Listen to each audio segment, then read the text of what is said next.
Ensuite, à la droite, l'autre bord du canal Rideau, ça c'est l'édifice du Sénat du Canada, que c'était anciennement une gare de train de 1912 à 1966. So on the right side, on the other side of this Rideau Canal, that's down below, it is the Senate of Canada building. That building was originally a train station from 1912 to 1966. So right in front of us is the Fairmont Chateau Laurier Hotel, a beautiful hotel that opened its doors all the way back in 1912. Devant nous, à la droite, c'est l'hôtel Fairmont Chateau Laurier, un hôtel majestueux qui a ouvert ses portes en 1912.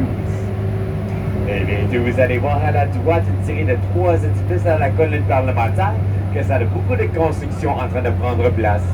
Ça contient le siège du gouvernement du Canada. Et en ce moment, nous sommes à côté de l'aile est du Parlement. Plus loin, ça va être l'aile centrale et l'aile ouest. On the right side, you're going to see a series of 3 buildings and lots of construction going on Parliament Hill. So you've got 3 buildings that make up the seat, or that contain rather, the seat of the Government of Canada. Right now we're next to the East Block of Parliament, and then further down there is the Centre Block and the West Blocks. Earlier this year, they actually closed down the Centre Block of Parliament for a big restoration process that's going to last many years. They're working on the safety aspects, earthquake resistance, and even the visual, metal, and stone parts of the buildings, trying to make sure that it is in good condition to be used as a government building in modern times. Pour l'aile centrale du Parlement, plus tôt cette année, ils ont commencé un grand processus de restauration. C'est pour ça qu'ils l'ont fermé au public. Ils vont travailler sur les aspects de sécurité, la résistance à tremblement de terre et même les parties visuelles, les parties de roche et de métal, parce qu'ils sont en bonne condition pour être utilisés comme un bâtiment gouvernement aujourd'hui. Alors, à la droite de l'aile centrale du Parlement, on the right side, that Centre Block of Parliament. And then on the left side, there's some different office buildings too, such as the Victoria building on the corner for Senate offices. Aussi à la gauche sur le coin, c'est l'édifice Victoria avec des bureaux pour le Sénat. À la droite, l'aile ouest du Parlement, ça abrite la Chambre des communes ces jours-ci. The West Block of Parliament that was on the right, it houses the House of Commons these days. And then on the left side, the Wellington building is used for House of Commons offices. À la gauche, l'édifice Wellington, c'est pour les bureaux de la Chambre des communes.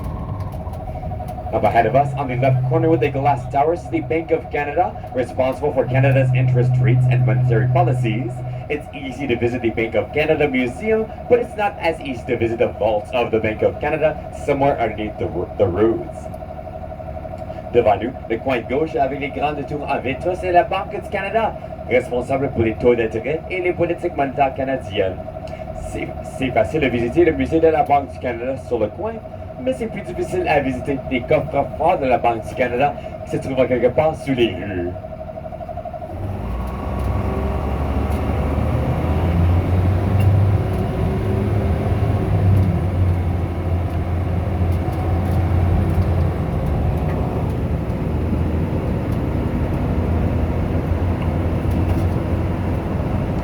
À la droite, ici, c'est l'édifice de la Confédération qui était bâti en 1932.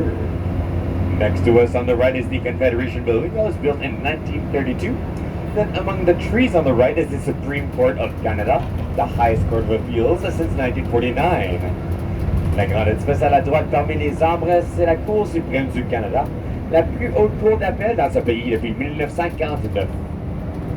Et à la gauche sont les édifices de mémorial Est et Ouest, bâtis pour honorer ceux qui ont servi pendant la Seconde Guerre mondiale. On our left side are the East and West memorial buildings that were built to honor those who served during the Second World War. Up ahead of us, soon enough, we're going to be driving next to the Library and Archives Canada, the 4th largest library in the world, that they're in charge of maintaining and preserving our literary and published heritage in this country. And they have about 22 million original photographs and tens of thousands of documents, letters, and memos from all throughout Canada's history inside. And that library is coming up on the right side here. La grande édifice à la droite, c'est la Bibliothèque et Archives Canada, la 4e plus grande bibliothèque dans le monde, responsable pour maintenir et préserver l'héritage publié et écrit de notre pays. Ils ont environ 22 millions de photos originales à l'intérieur et des 10 000 lettres des photos et des lettres des documents.